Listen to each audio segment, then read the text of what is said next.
안녕하세요, 이하이꾼입니다. 오늘은 최근 유행하고 있는 태조 이방원에 대해서 이하이꾼의 견해를 조금 말씀드리도록 하겠습니다. 좋아요, 구독, 알림 설정 부탁드리겠습니다.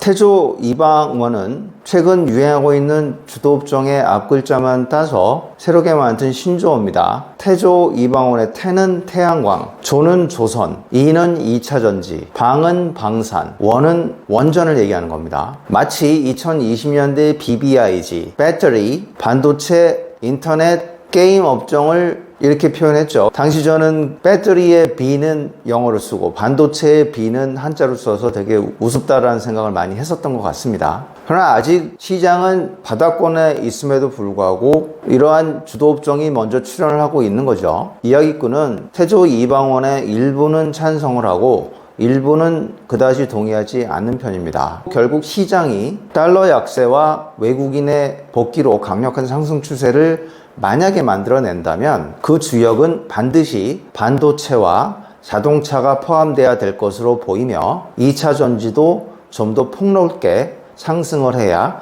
대세 상승이 나올 것으로 판단합니다. 이하이꾼은 태조 이방원 중에서 태양광, 2차 전지, 방위산업에 대해서는 매우 긍정적입니다. 그러나 조선과 원자력은 잘 모르겠습니다. 일단 태양광과 풍력은 이미 미국에서 주도업종을 알려주고 있죠. IRA 법안을 통해서 미국 중심의 공급망으로 친환경 에너지를 구성하겠다는 겁니다. 전기차와 2차 전지도 마찬가지죠. 아직 노이즈가 많고 실제 계획대로 집행될지는 잘 모르겠지만 결국 미국에 수출하기 위해서는 미국 내에서 생산할 뿐만 아니라 미국 및 미국과 FTA를 체결한 국가에서 소재와 중간재를 모두 생산을 해야 됩니다. 이렇게 되면 중국의 입지는 매우 악화됩니다. 중국은 2차 전지 핵심 광물의 거의 70%를 재련하고 있어서 독점을 하고 있을 뿐만 아니라 배터리도 굉장히 높은 마켓 쉐어를 가지고 있습니다. 모두 미국 수출이 불가능해집니다. 태양광도 중국이 완전히 장악을 한 상태죠.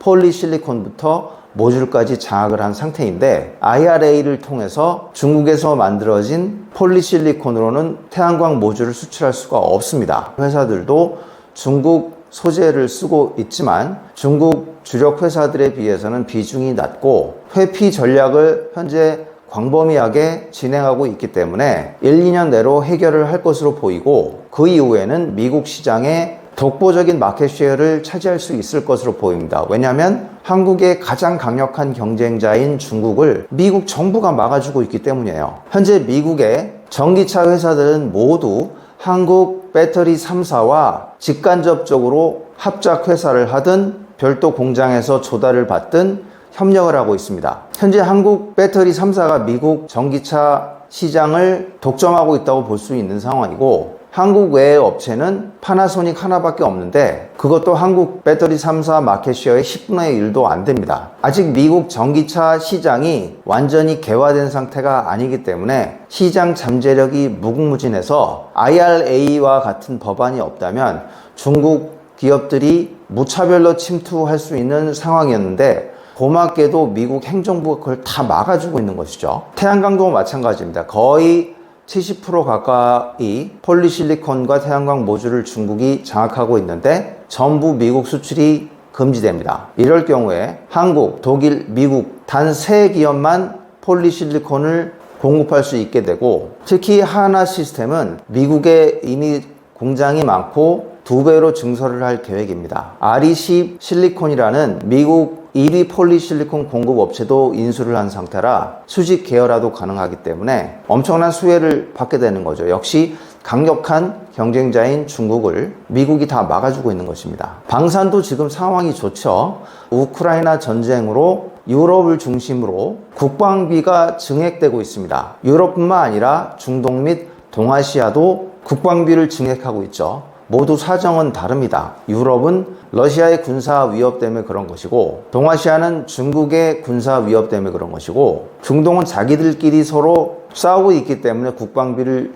증가시키고 있죠. 문제는 우크라이나 전쟁이 끝나도 이러한 국방비 증가 추세는 멈추지 않을 것이라는 겁니다. 우크라이나 전쟁이 끝나도 유럽은 러시아산 천연가스와 원유를 제로 상태까지 갈 때까지 계속 줄일 거예요. 우크라이나 전쟁이 끝나도 과거 국방비에 투자하지 않던 시대로 더 이상 돌아가기 어려울 겁니다. 이 상황에서 한국의 방산업체들의 포지션이 매우 좋은 상황이라고 볼 수 있어요. 이것은 전투기, 전차, 자주포 모든 영역에서 해당이 되는데 간단하게 전투기만 살펴보도록 하겠습니다. 미국은 F-16 중저가 전투기도 있지만 하이엔드 전투기를 주력으로 판매하기를 원합니다. 미국의 플래그십 최상위 단 전투기인 랩터는 판매하려고 하지 않죠. 근데 문제는 너무 비싸다는 거죠. 그리고 모든 국가에 판매하지도 않습니다. 일부 미국의 우방에게만 판매하고 그나마도 매우 비싸요. 그런데 국방력이 굉장히 약한 동유럽이나 동아시아나 중동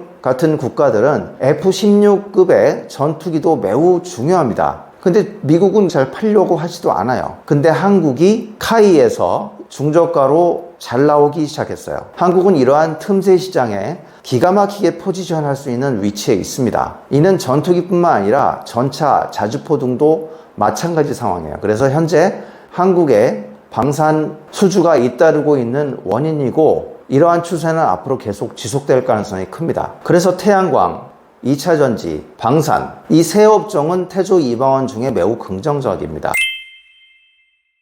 그러나 조선과 원자력은 잘 모르겠습니다. 조선 업종의 최근의 상승은 조선뿐만 아니라 조선 기자재와 피팅 업체까지 같이 몰고 가고 있죠. 원인은 우크라이나 전쟁으로 인한 천연가스 가격 급등에 있습니다. LNG를 수출을 해야 되다 보니까 관련 산업들이 전부 급등을 한 것이죠. 그러나 문제는 이러한 LNG, 천연가스 등의 가격 급등이 일시적인 이벤트라는 것이죠. 유럽의 천연가스 비축이 10월 말이면 95%까지 확충이 됩니다. 그 다음부터는 유럽이 그렇게 천연가스 사재기를 하지 않을 거예요. 이번에 천연가스 가격 급등은 폭염의 영향도 있습니다. 폭염으로 인해 물이 줄어들고 수온이 올라가자 수력 발전과 원자력 발전까지 가동률이 급락을 하는 바람에 다른 에너지 가격까지 급등을 한 것이에요. 그러나 폭염 역시 가을로 접어들면서 점차 완화될 전망입니다. 따라서 조선 기자재, 피팅 업체의 상승이 계속 진행될지에 대해서는 현 시점에서는 장담하기가 어렵다는 게 이야기꾼의 의견입니다. 마지막으로 최근 현 정부에서 원전 산업을 크게 육성화시키고는 있지만 이게 크게 확장되기 위해서는 10년 이상이 걸립니다.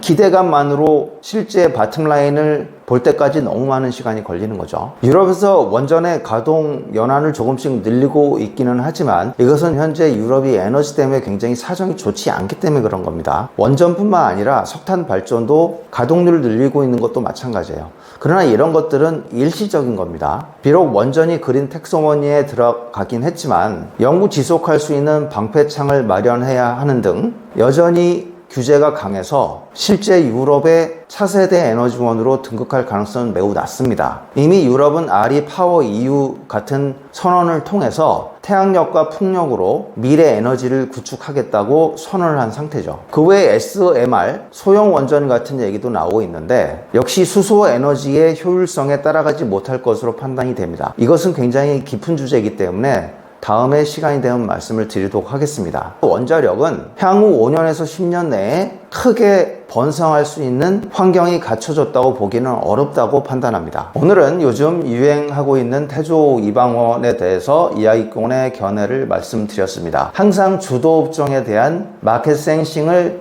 놓치지 않아야 수익률이 보존될 수가 있습니다. 태조 이방원 중에 태양력, 2차전지, 방산은 현재 미국 중심의 프렌드쇼링, 국방비가 증액되는 메가 트렌드와 연결되어 있어서 향후 증시가 대세 상승으로 진행된다 하더라도 주도주로 남을 가능성이 매우 높다고 판단됩니다. 지금까지 시청해 주셔서 감사합니다.